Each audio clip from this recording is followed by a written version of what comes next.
Now for the second layer, we're going to add a little bit more white.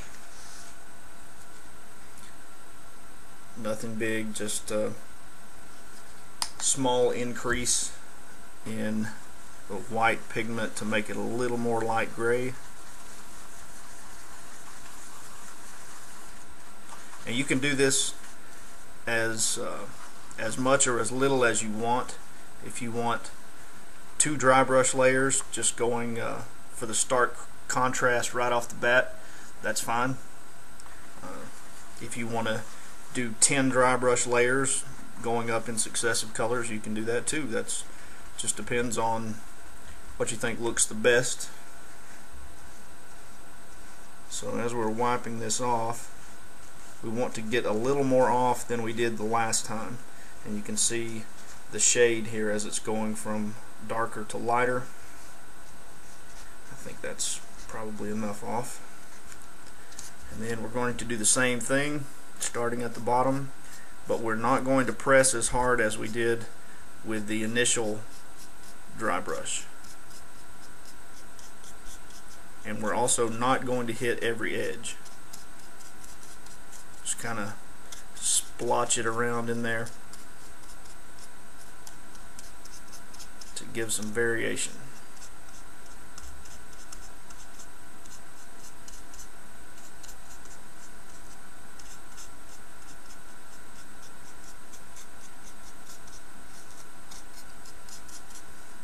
And then we'll do the top as well.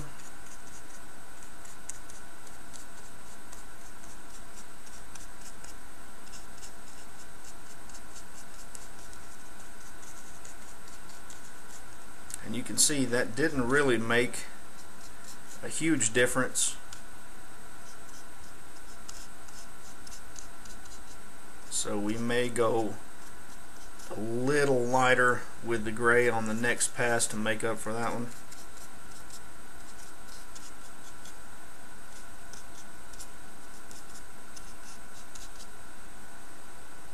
Yeah, let's do that. I'm going to add a little more white.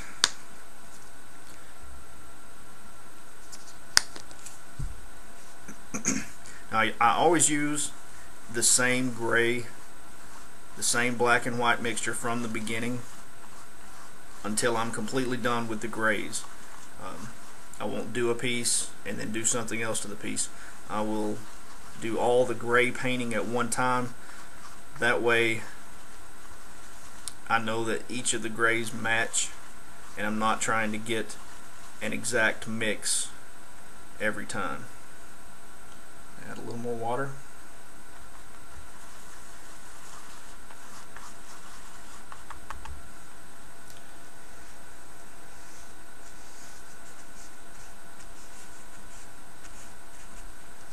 Okay, so there are our 3 different grays, darkest and the medium, and now we're at this lighter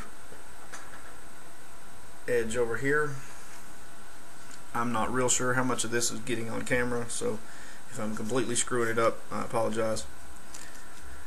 So now we're going to go in and do the same thing, just feather it on, hitting the highest points.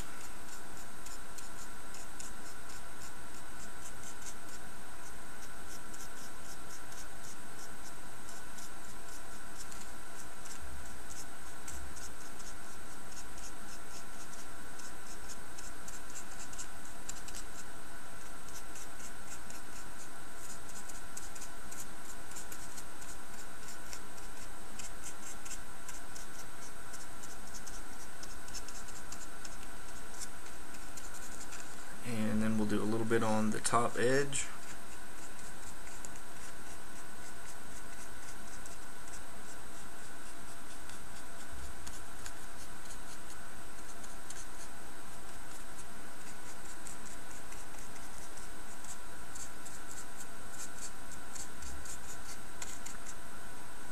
Alright. Now we're going to do one more highlight. Actually, excuse me, 2 more highlights. We're going to do one more light gray, and then we will do almost pure white.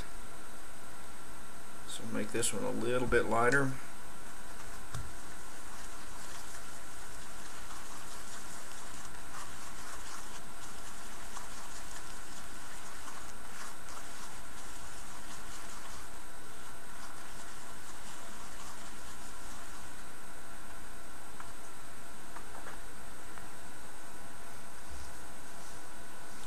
wipe the excess off.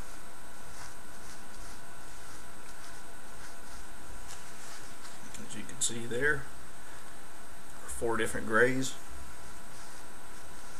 And we want this one to be almost a complete dry brush. So wipe as much off as possible. And instead of going from the bottom up, this time we're going to go from the side. So I'm going to move this so I can get it in a little better. Okay, now I'm going to come in from the side, and I'm just barely going to touch the rocks, giving the outermost edge the highlight.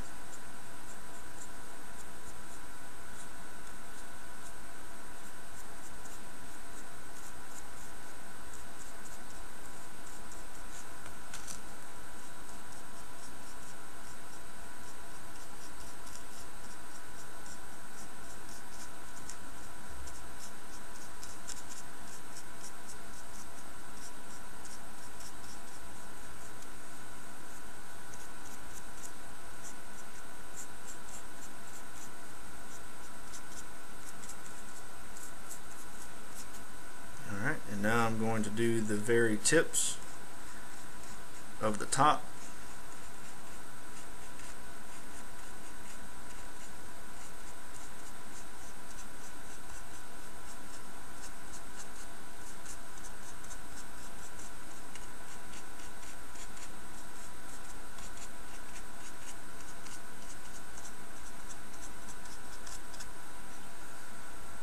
Alright. And now I'm going to add some white in its own little area. Oh man, look at that. It's a good thing this is a test piece, huh? Yeah, we all make mistakes.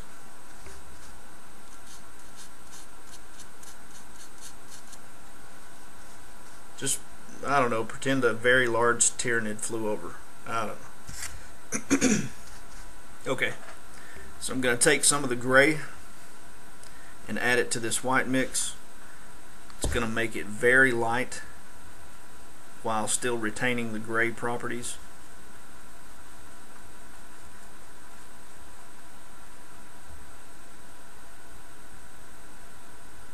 Alright, and let's wipe that one off. Again, this one needs to be as dry as possible.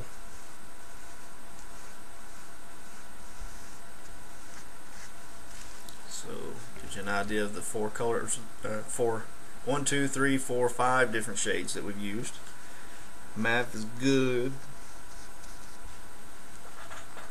Alright, we're gonna move past the tyrannid crap for the moment, and now we're only going to do the top edges. Anywhere there's a top edge, we're going to throw a little bit on it.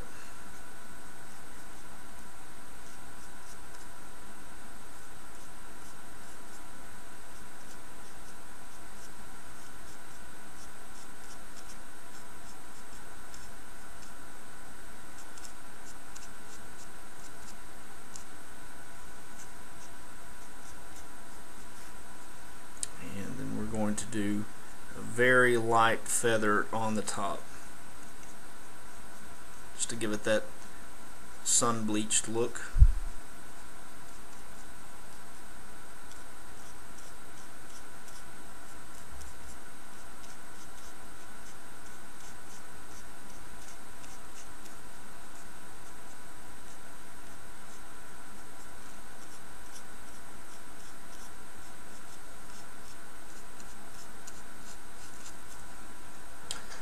And that's it.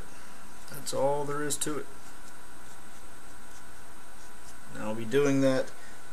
I'll be doing most of this with an airbrush, so that's why I'm giving you the lowdown on how to do it with an actual brush. So it may look a little different once it's airbrushed up, but for the most part this is the same technique. I'm just using it with a spray gun.